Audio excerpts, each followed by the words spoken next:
Baiklah, perkenalkan, nama saya Sandi Putra Nusa Bakti. Saya dari Universitas Negeri Malang, dari jurusan Teknik Sipil, Program Studi Pendidikan Teknik Bangunan. Di sini saya akan menjelaskan materi mengenai plafon dari mata pelajaran konstruksi utilitas gedung. Nah, apa sih plafon itu? Nah, di sini saya menuliskan mengenai pengertian plafon. Ini plafon atau langit-langit merupakan bidang atas bagian dalam suatu ruangan bangunan sebagai pembatas antara rangka atap atau rangka lantai atas. Nah, jadi plafon itu suatu komponen di dalam suatu ruang bangunan ini yang berguna juga sebagai pembatas antara rangka atap dan rangka lantai atas. Nah, seperti itu. Nah, untuk beberapa contoh jenis plafon, ini saya tampilkan ada 3 gambar jenis plafon. Itu yang paling atas ini dari plafon kayak berkas limbah-limbah kayu gitu, yang disortir ulang dan dijadikan sebuah plafon. Untuk yang bawah sebelah kiri, itu jenis plafon yang ini bisa digunakan sebagai penghias ruangan juga. Dan yang sebelah kanan ini plafon eh, yang berbentuk spiral. Nah, seperti itu. Selanjutnya, di sini saya menuliskan beberapa fungsi plafon. Di sini ada 6 jenis fungsi plafon. Nah, untuk yang pertama ini agar ruangan rapi dan bersih. Nah, kenapa sih kok harus ada plafon agar ruangan rapi dan bersih? Nah, jadi plafon itu juga berfungsi untuk ini menyaring atau menangkap kotoran-kotoran yang ada di atas atau di rangka atap, gitu. Biasanya kayak ada sarang laba-laba atau apa yang berjatuhan ke lantai. Nah, itu biasanya langsung jatuhnya di plafon, jadi nggak langsung di lantai. Jadi lantai ruangan yang ada plafonnya itu rata-rata lebih bersih daripada suatu ruangan yang tidak berplafon. Nah, untuk yang kedua, di sini untuk menyembunyikan beberapa instalasi.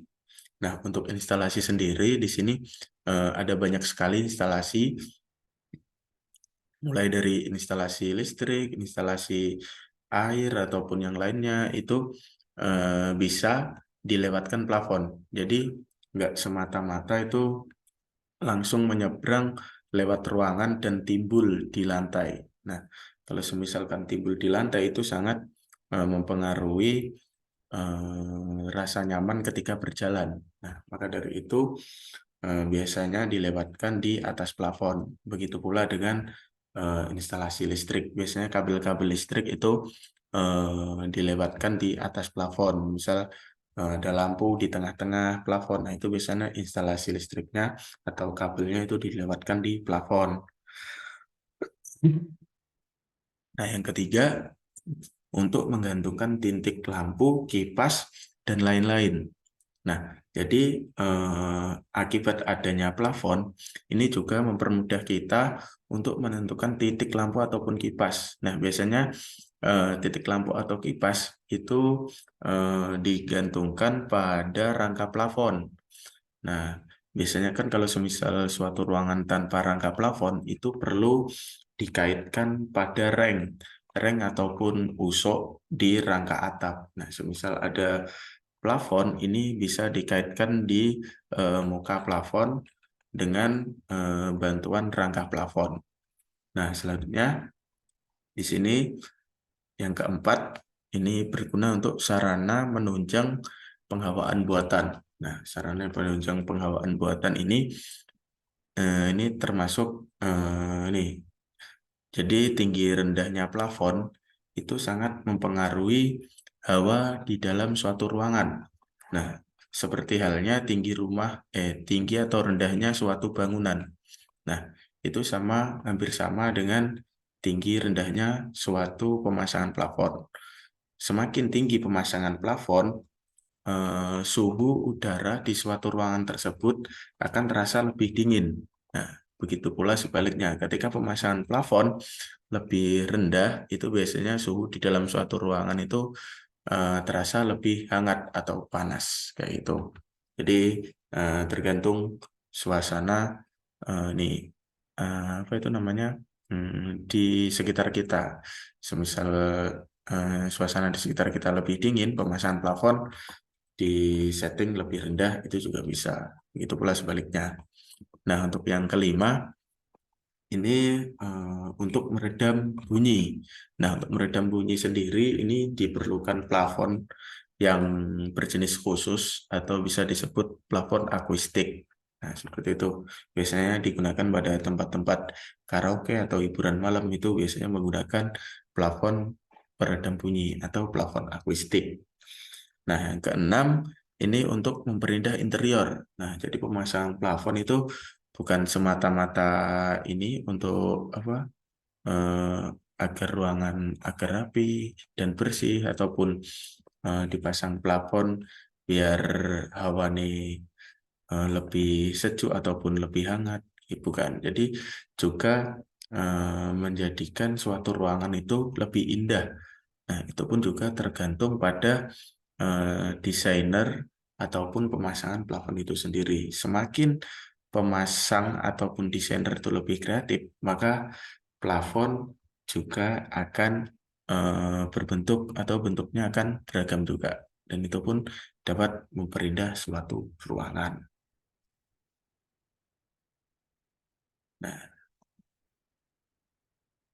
untuk selanjutnya di sini ada beberapa konstruksi plafon. Nah, konstruksi plafon di sini ada 3. Ini yang pertama ada rangka plafon. Yang kedua ini penggantung rangka plafon atau stick. Dan yang ketiga di sini ada bahan penutup plafon. Nah, saya jelaskan satu-satu. Mulai dari rangka plafon. Ini biasanya ada 2. Jadi ada 2 jenis rangka plafon. Itu yang pertama itu dari rangka kayu. Itu biasanya menggunakan gelagar dengan ukuran 6/12. Bisa juga menggunakan kaso dengan ukuran 4/6 sampai 5/6. Nah, itu jika menggunakan rangka kayu. Untuk rangka profil aluminium itu biasanya sudah ada standar SNI, standar internasional. Eh, itu biasanya sudah di toko-toko bangunan itu sudah ada ukurannya sendiri. Nah, selanjutnya yang kedua untuk ini penggantung rangka plafon dan stick.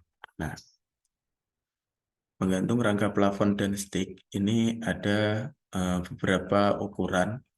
Untuk yang balok induk itu biasanya berukuran 6 sampai 12 untuk bentang 2 sampai 3 meter.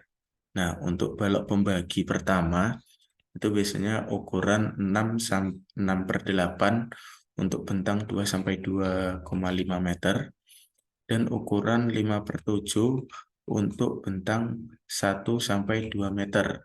Nah, bisa dilihat di atas ini kan ada 3.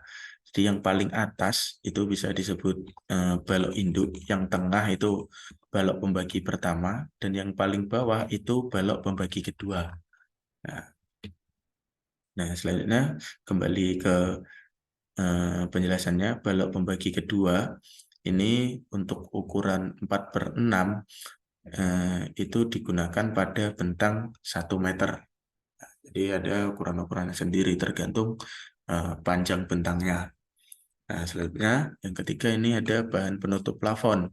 Nah, di bawahnya ini ada beberapa jenis bahan. Saya tuliskan. Yang pertama ini ada anyaman bambu. Jadi anyaman bambu itu bisa digunakan untuk plafon juga. Selanjutnya ada papan kayu tebal. Itu biasanya 1,5 sampai 5 cm. Selanjutnya ada kayu yang dilengketkan atau plywood, teakwood, jabberwood. Nah, ini biasanya pada ini atap dak. Nah, jadi dilengketkan di dak. Nah, selanjutnya ada lembaran plat asbes. Nah, ini bisa digunakan untuk plafon juga. Ada lembaran papan gipsum. Dan yang terakhir ini ada acoustic tile atau softboard dengan ketebalan 15 mm. Ini digunakan pada ini tadi hampir sama dengan penggunaan sejenis dengan plafon peredam suara yang digunakan pada tempat-tempat yang berisik. Nah, di sini selanjutnya ada keunggulan dan kelemahan plafon. Nah, untuk keunggulannya sendiri, ini saya jelaskan ada 4 jenis keunggulan plafon. Yang pertama ini dapat beradaptasi dengan baik dengan AC di area tersebut. Untuk iklim panas memberikan kesegaran bagi lingkungan dan sebaliknya untuk iklim dingin akan memberikan kehangatan. Nah, selanjutnya ada pemasangannya itu lebih cepat. Nah, selanjutnya ada isolator akustik yang baik. Nah, selanjutnya ada menyembunyikan instalasi listrik, pipa, dan lain-lain seperti yang saya jelaskan di awal tadi. Nah, untuk kelemahannya sendiri, ini kelemahan plafon ini sangat berbeda-beda. Jadi sesuai jenis atau material yang digunakan. Nah, seperti misalnya ini kelemahan plafon bahan dari Eternit atau asbes ini tidak tahan terhadap goncangan dan benturan sehingga harus berhati-hati dalam proses pemasangan plafon. Nah, agar tidak patah atau retak seperti itu. Jadi untuk kelemahan plafon ini sangat bervariasi ya teman-teman. Bervariasi tergantung pada jenis plafonnya apa. Nah, di sini saya memberikan contoh ini kelemahan pada plafon yang berbahan Eternit atau asbes.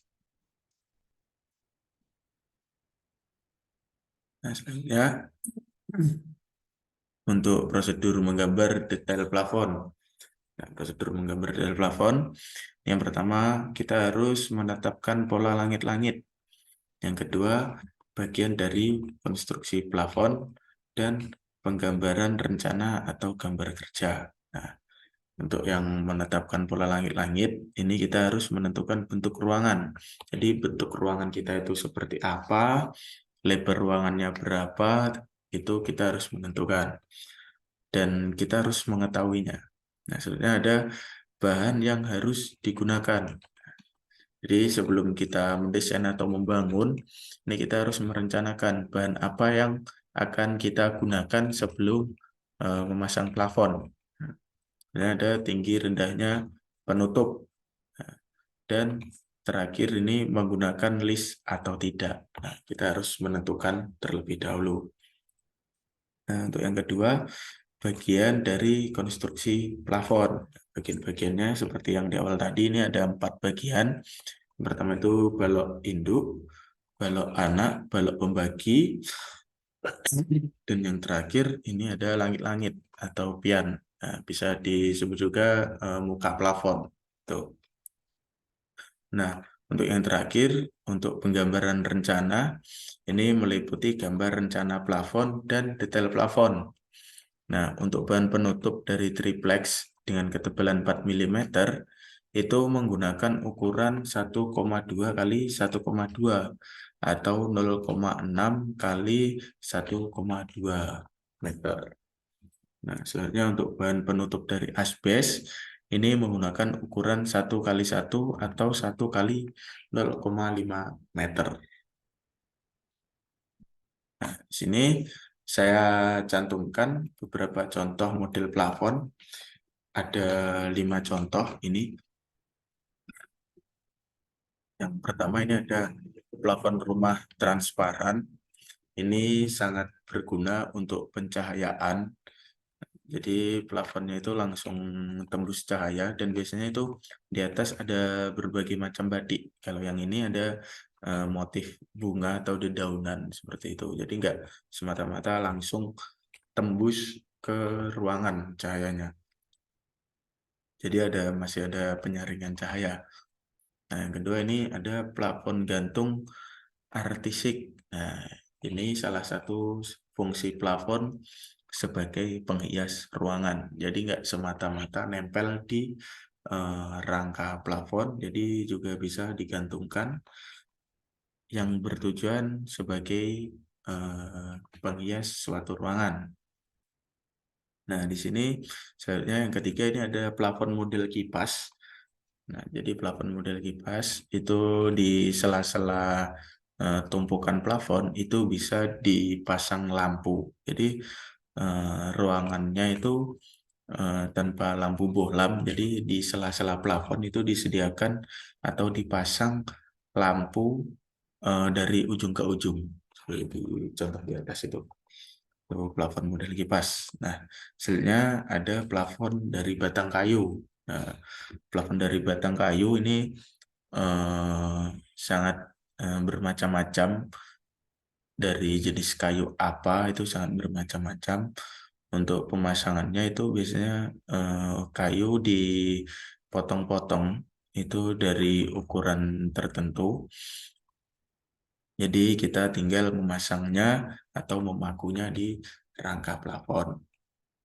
Selanjutnya yang terakhir ini ada plafon gipsum atau plafon gipsum melingkar. Nah, jadi lebih ke ini, kalau plafon gipsum melingkar tuh bisa digunakan juga sebagai penghiasan ruangan juga. Di kita sangat lebih ini bermacam-macam variasinya dari gipsum.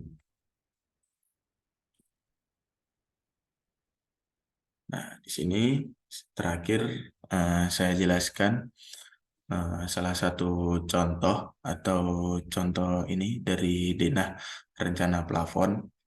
Yang sebelah kanan ini eh, denah pemasangan plafon itu dengan ukuran tertentu. Kita bisa menggunakan ukuran 1x1 atau 1x1,5 itu juga bisa, tergantung bahan plafonnya sendiri. Untuk yang di atas, sebelah kiri atas, itu adalah detail tampak samping dari pemasangan ujung plafon.